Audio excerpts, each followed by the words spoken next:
Anatomy of common gym mistakes. When it comes to exercise, there's a lot of things that sometimes we might not be aware that we're actually doing slightly wrong, or ways to just improve what you're doing that drastically changes what you can get out of that exercise. Today, we're going to talk about squats, bench press, bicep curls, and pull-ups.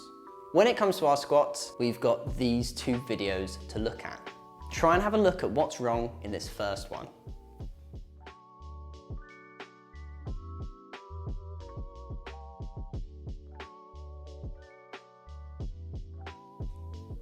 And now, what's the difference in this second one?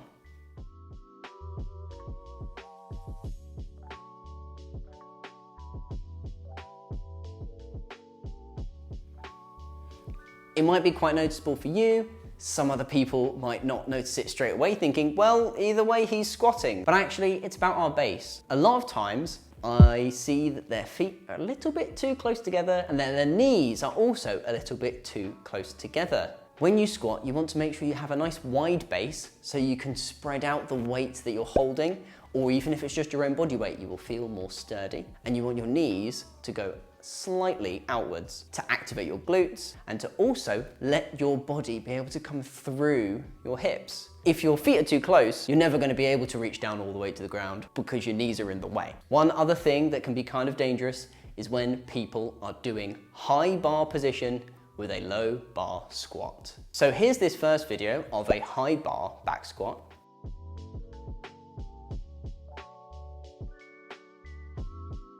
And the second video of our low bar back squat.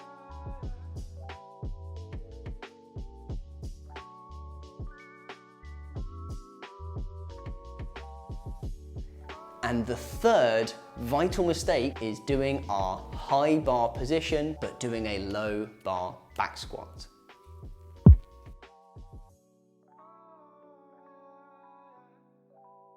With our high bar and our low bar positions, our high bar is where it's on the top of our shoulders and it wants to stay on almost like some form of platform. So right now the platform is the top of my shoulders, it's on my traps, it's on my scapula. If I bring my hands wide, it doesn't fall off. And as I do my high bar squat, I stay upright.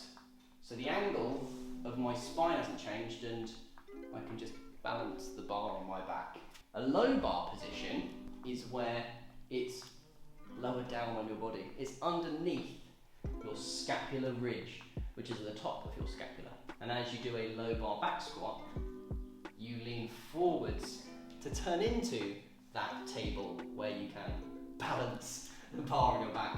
Don't do this with lots of weight. The issue comes when people, the majority of the time, squat body weight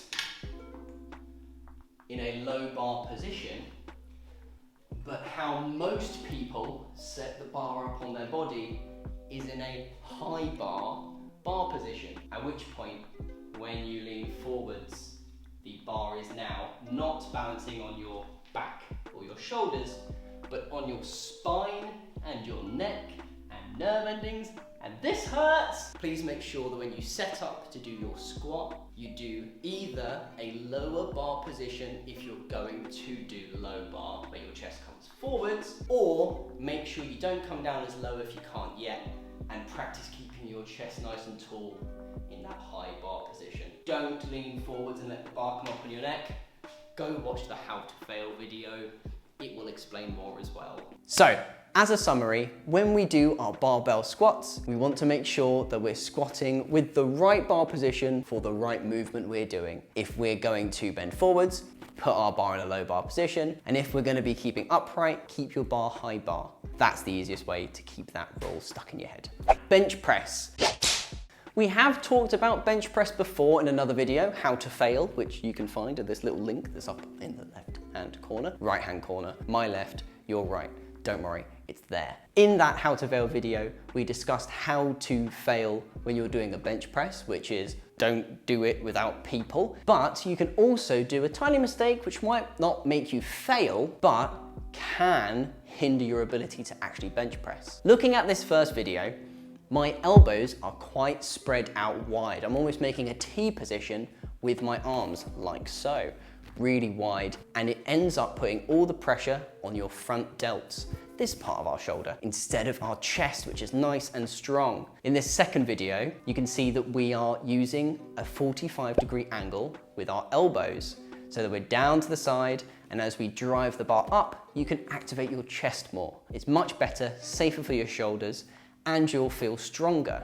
What does tend to happen though is when people are told you shouldn't have the bar up here, you need to have the bar lower, is this happens. We are doing a bench press and the bar is really low down in your body. It's almost at your belly button. And it gets so heavy, your elbows are so close to your body that you can't even press it because it's just your triceps working. It's probably gonna be a little bit weaker. How to remember is we want it to be where our ribs start to we want it to be where your ribs start to split, or the bottom of your sternum, or just below boob level. That's the best way to think about it. That will stack your chest and triceps and shoulders in the most effective way to drive that weight up and away from us. Now, with a bicep curl. With our bicep curl, we have this first video and this second video.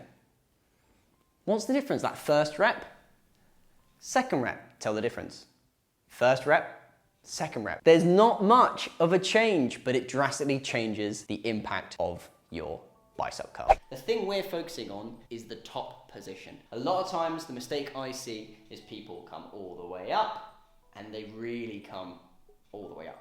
At this point, it's resting through our forearm. We're not actually keeping tension in our bicep anymore. We're actually losing that tension. We want our muscles under tension to build strength and muscle fibers. Again, this being the wrong one where we come all the way up and rest, we want to look for this, where we come up and just as we're about to be able to rest, we keep that squeeze, we come back down. It keeps the tension in your bicep instead of resting all the way. 1,000,000 reps, let's go for it. As a summary, make sure that when you bring your bicep curl up, that you don't come all the way up. We want to keep that tension in our arm. Pull-ups. You might already have pull-ups without a band, but this is more for people who are starting off trying to build up with your pull-ups. I still do pull-ups with a band assisting me, so I can do a higher volume, build up my ability to do more reps when I'm not using a band. In these videos, we're using the band and my legs are relaxed and the band is in front of me. The mistake here is if you let the band be forwards and away from you, it's not actually pushing you upwards, it's pushing you outwards. It will change the angle that it's actually helping and it will start hindering you. And in this second video, my legs are active and I'm keeping the band close to me. Keep that band close to you by squeezing your bum, squeezing your lower back and keeping the band flush to your body. Now, the second part is more just to do with any form of pull-up, with the mistake of where we're putting our elbows. A lot of the time, this might happen if you're not quite aware that it's an issue. If your elbows are out to the sides, you're not activating your lats. It is much tougher to do that pull-up, and that's what I see the most when people first try and do their pull-ups. What I'd like you to do is get your elbows tucked in and in front of you. You should be able to see them out the corner of your eyes in front of you the whole time. And you're pulling your elbows down to your side with your chest nice and tall. When you do that, it means your lats are activating. You're pulling with your elbows back to squeeze your back. A pull-up is a back exercise. If it's out to your sides, you're focusing on your bicep and the tiny muscle in your rear delt. Keeping elbows in front, looking up to the sky with a nice proud chest, pulling your elbows down to your sides. With all of these mistakes, I don't want you to see them as, oh no, I'm rubbish, I can't do anything, I should just give up now mistakes. Everybody's been through them. People who are elite level athletes or people who are up on a stage showing off their bod have all done mistakes. We had to do those mistakes to learn from them and to build and progress. Always feel free to send us a message. We'll be there for you to support and to help you learn, progress and develop as a person.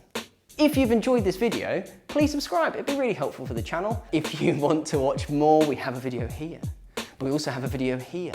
And they're fun to watch and it's, gonna be fun and there's flashy things. See you guys later.